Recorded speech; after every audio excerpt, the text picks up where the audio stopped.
My friends, welcome to the Sheep Get Sheared podcast. I'm your host, Austin Creed, and my friends, I've been a little out of commission because I've been at a work conference this whole time. Um, I think it's incredibly important that we return to the realm of politics today. A, because I can't stand news. I just can't. I can't stand the news anymore. I can't stand the Trump show. I'm sorry. I can't stand Trump show anymore. I can't do it. Every day, every day it's something new, something that is just straight up exhausting. Exhausting. And the more I look at it, the more I just tune out of it. I mean, for goodness sakes, it's the holidays. But that's not why we're doing this show today. Today, instead of looking at how annoying the world is with I got a little bit burned out of reality, as much as I hate to say it. This whole show is built upon understanding reality to the extent that you can then plan your life forward. That is what we talk about on this show. I give you some solutions to problems, some prescriptions, if you were. But at the same time, we need to really I don't like hope too much because hope can be dangerous in extensive doses. But I do think it's incredibly important for us to discuss what we have as a foundation. Might ask, well, what do you mean by a foundation? I mean, what are the core beliefs you have? Let me switch this for a second to you who's listening to the show. What are some core beliefs you have? What it could be about politics, it could be religion, it could be relationships, it could be God, it could be anything you want. It could be about the environment, healthcare. I don't care what it is, but you have some kind of deeply held beliefs that you're passionate about. Maybe they were planted by your parents, maybe by teachers, maybe by a loved one, whatever it might be. We all have very important belief systems that we have. And I think it's incredibly important for us to discuss a little bit about how things should be, not necessarily how they are. I will address how things are. It's unavoidable. But I also think we need to focus on what things can be or should be just for a brief moment today. Not too much, just a brief moment so that gives us a chance to move forward. I'll share something with all of you listening to the show today. I've been very reluctant to bring this up, but I'm going to do it anyway. I think I'm going to start looking into potentially running for public office. For me, I live in Idaho, and so I would love to run for a congressional seat. Not tomorrow, maybe probably not this cycle, but the one after, potentially. And the reason I say that is I'm tired of sitting on the sidelines and I'm tired of having all these deeply held convictions that I air to all of you on the show, and I know you have some of them yourself. But I think it's time that I don't just sit behind the microphone, I don't just sit here and talk, but instead really want to advocate for change and expose the realities that we live in. I think one of the most disgusting things, and stop me if this sounds familiar, but all politicians do is promise hope and change, but they don't tell you about hope and change from what? Hope and change from what? So, you know what? In the spirit of talking about what things should be, as well as what they are, I want to share with you, gentlemen and ladies listening to the show, my plan, my 30-point domestic plan to save America. Do you want to hear it? I know you're curious, at least a little bit. I'll tell you. I will tell you. Number one on my list of plans, this is the domestic. There's international too, but I'm going to start with the domestic. And as I go down this list, you can pause or rewind or whatever you want to do, and you can decide whether you like or agree, or maybe you hate it and you disagree. But I'm going to leave it up to you, the audience of the Sheep Get Sheared podcast. And I'm going to start with number one on the list of my plan to save America. Number one, establish a flat tax of 15% regardless of tax bracket. Universal tax of 15%. Number 2, reduce each federal government department in size by 3.5% each year, with a minimum reduction of 14% over 4 years, with the exception of the Department of Defense. 3, eliminate the Federal Department of Education and return the power to the states. Maybe you didn't know that, but the Department of Education was not something that's been around for a very long time. It's a relatively new department that's been added. Number 4, SNAP is eliminated as a program and replaced with WASP, the Workers Assisted Sustenance Program, whose eligibility is contingent upon 80 hours a week of work and can only be used on food that is healthy, with the exception of people. The exception to this program are people who are self-inflictedly physically disabled. In other words, people who are so obese that they can't work. No, sorry, you don't get WASP. You cannot be a WASP recipient. 5, DEI criteria is federally illegal, and corporations must prove hires are based upon merit or suffer tax penalties. 6, abolish no-fault divorce with clear defined faults for grounds of divorce, established with a requirement of proof, and the guilty party who breaches the contract is to pay alimony and child support to the other party. How does that sound? You guys like that? I think that's a great idea. I think that's one of the best ideas I've heard ever.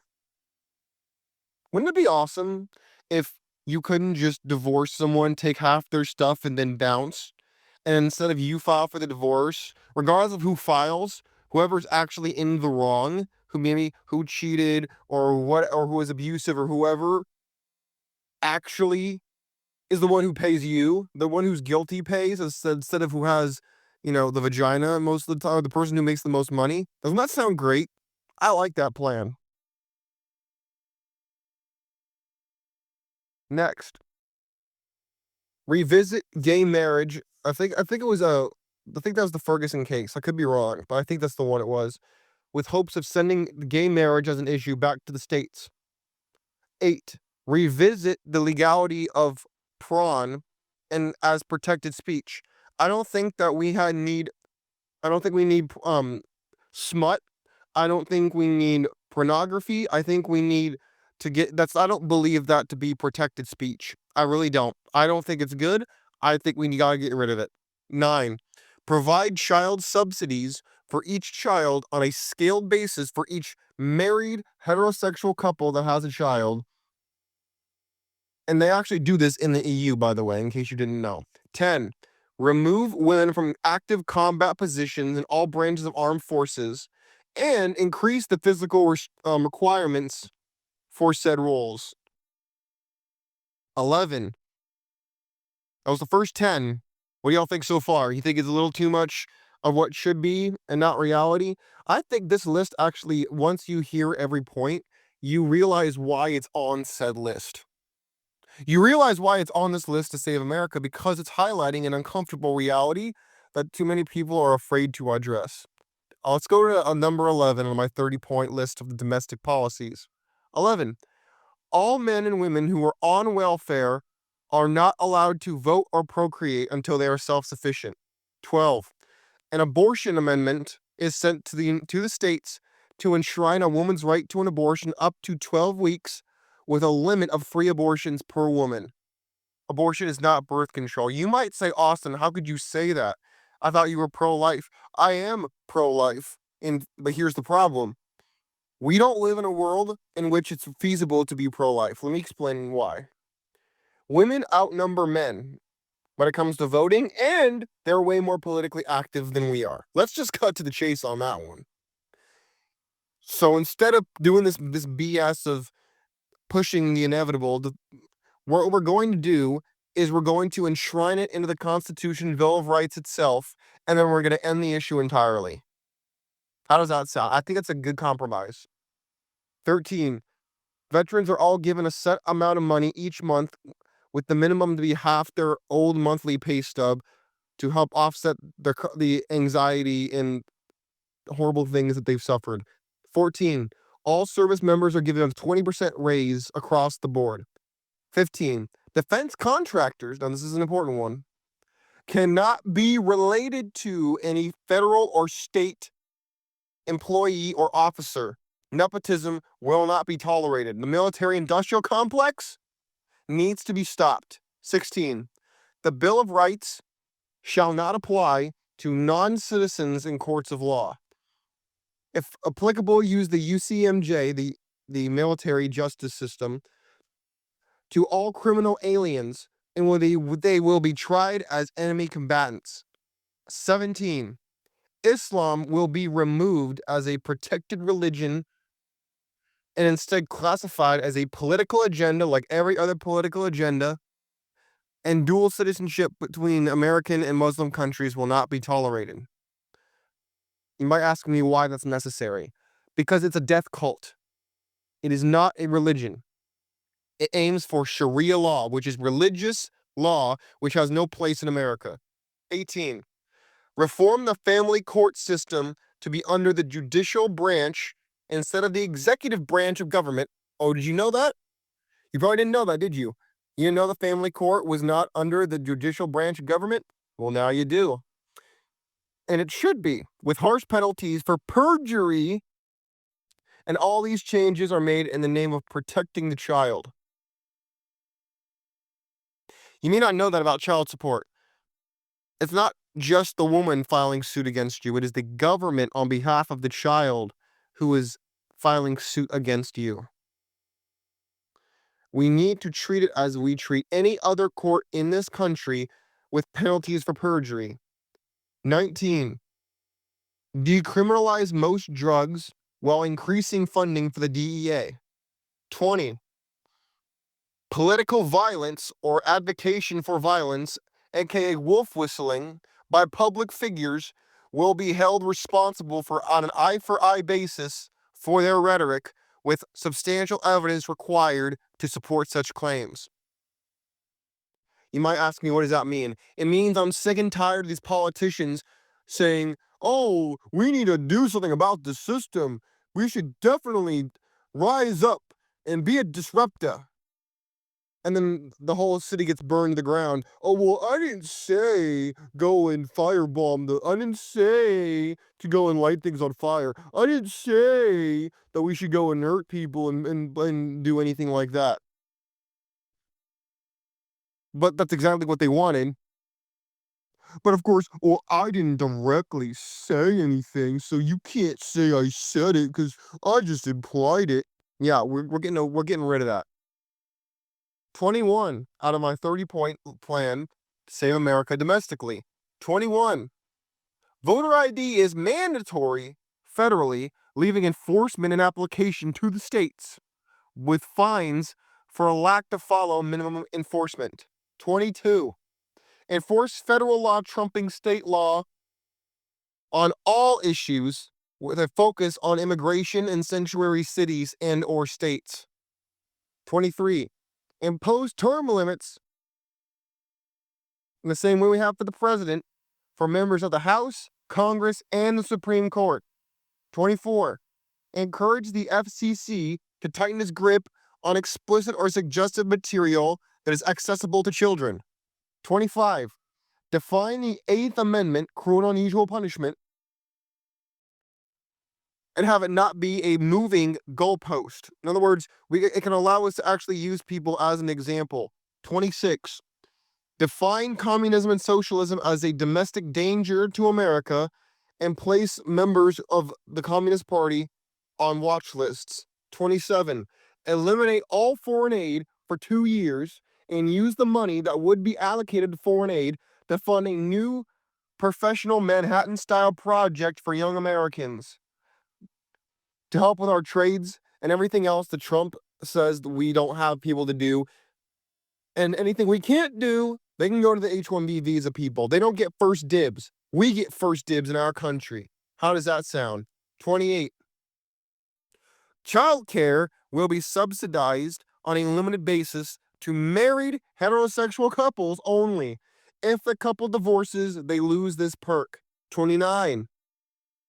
A religious test will be given to all immigrants in line. Why? Well, because we don't you might think that because we believe in religious freedom that you should be able to just let anybody in. No. Originally, the system was designed to protect other Protestants from each other and from Catholics.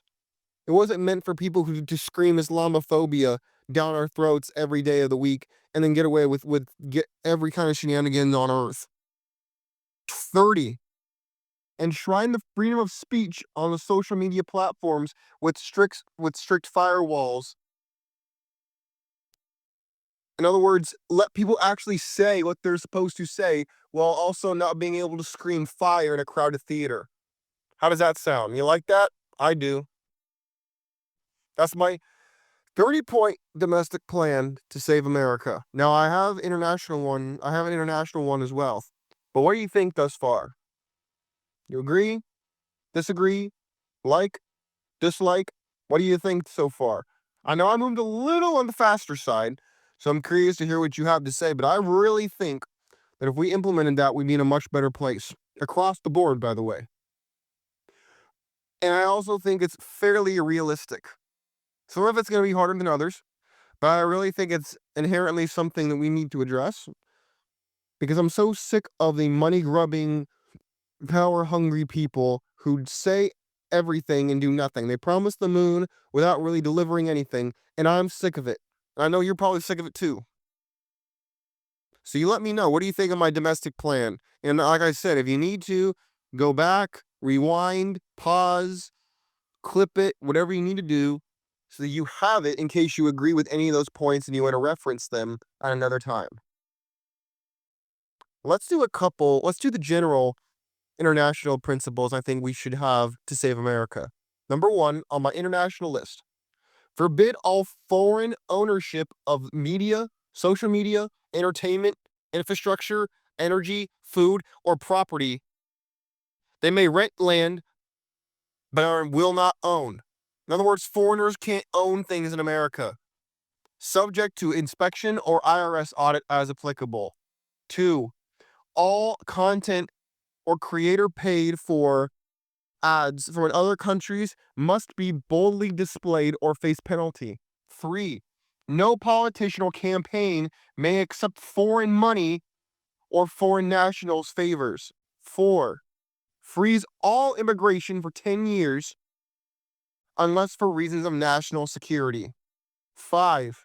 Review all H-1B visas and all entry-level positions. Yes, you heard me right.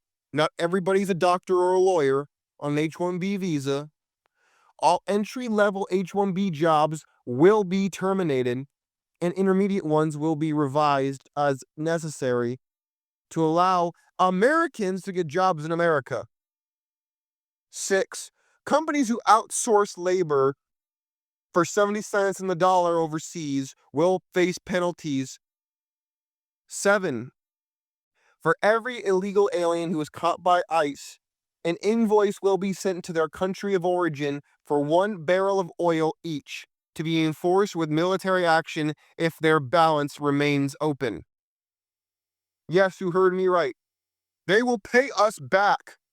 I'm sick of this. They will pay us back. If you're legal, nothing to worry about. If you're illegal and you live here, we catch you, guess what? Your home country owes us at least 1 barrel of oil. And if you don't like it, how do you like this missile heading your direction? How do you like that? You like that idea? I think it's a good idea. And anybody who tells me, oh, well, Austin, that's kind of harsh. You know what's harsh? Getting ripped off. That's harsh. Having to deal with third world garbage overwhelmingly. Now, there are some talented people that come here. That's true. But it's not the majority. I can tell you that right now. Let's go to Israel. My 2 things about Israel that I want to talk about. Number 1, give Israel 4 years to become self-sufficient, then cut off all aid outside of sales of arms or any kind of sale that benefits America financially. 2. Demand that Israel pay us back 10 cents on the dollar for everything we've been giving them as a show of good faith going forward. Notice I didn't say we stop defending them.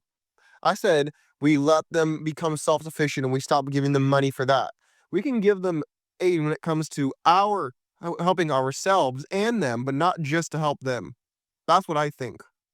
The Middle East in general, let's go to that. Number 1, demand Islam go through a reformation to forbid and condemn jihad and advocations for Sharia law to replace domestic laws, with demands to be met with increasing tariffs if these demands are not met, and subsidize domestic energy to make up for the decrease in oil production coming in from overseas. 2, any aid that they seek from China before our demands are met will be met with corresponding force. 3, reward countries who are Islamic who follow through, who reform, by reducing tariffs and increasing trade to reward them with preferable new trade deals.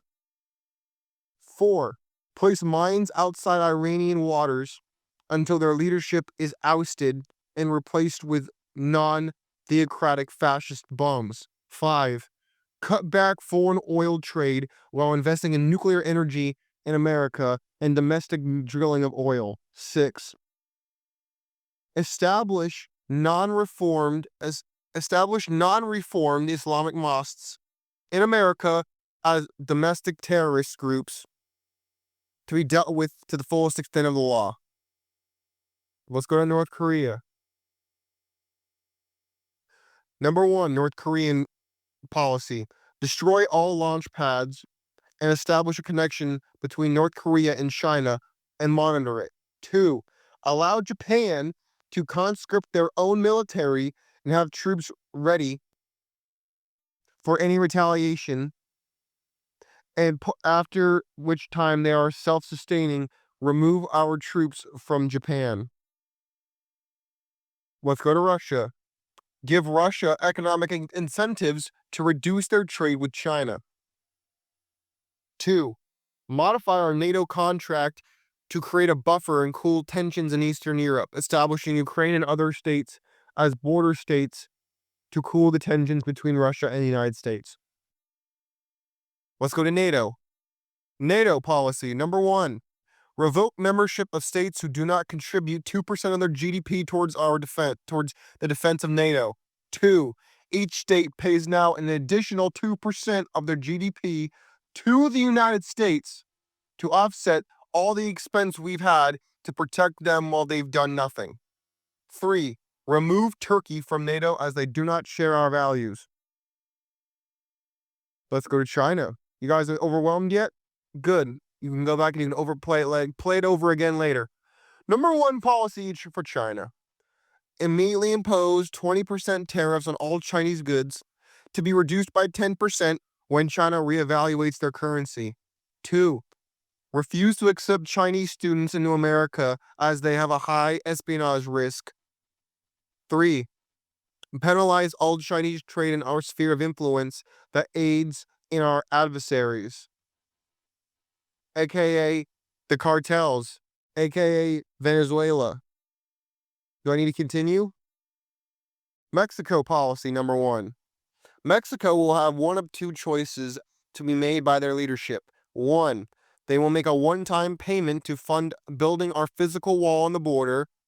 Or 2, they will pay us a 1 barrel of oil, one additional one at that, for every illegal that they have helped smuggle over our border on top of the ones that are already in the country.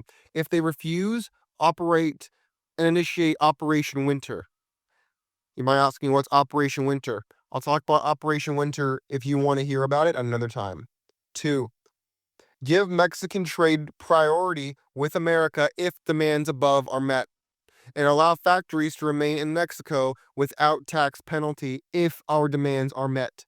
3, if our demands are not met, penalize Mexico with an increased with any increased trade during China to try to backdoor our incentives.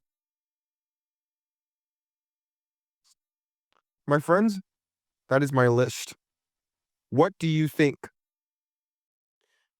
I know I just gave you a lot of information, but I really think that it's important, and I think that it's a good conversation starter. So you let me know what you think. You let me know if there's anything you agree or disagree with. And I think it's important for us to discuss these things because, I mean, I don't want to discuss the news any more than I have to with all the shootings going on. Trump is disappointing me on a lot of things, and I really hate to see it. But I'm curious to hear what you have to say about my list. Do you think I should run for Congress? Do you think, if you, based on what you've heard, that I make a good congressman? Will you let me know what you think? Till then, I will talk to you all another time. I'm incredibly tired and I have a long week ahead of me. I'm out of here. Peace.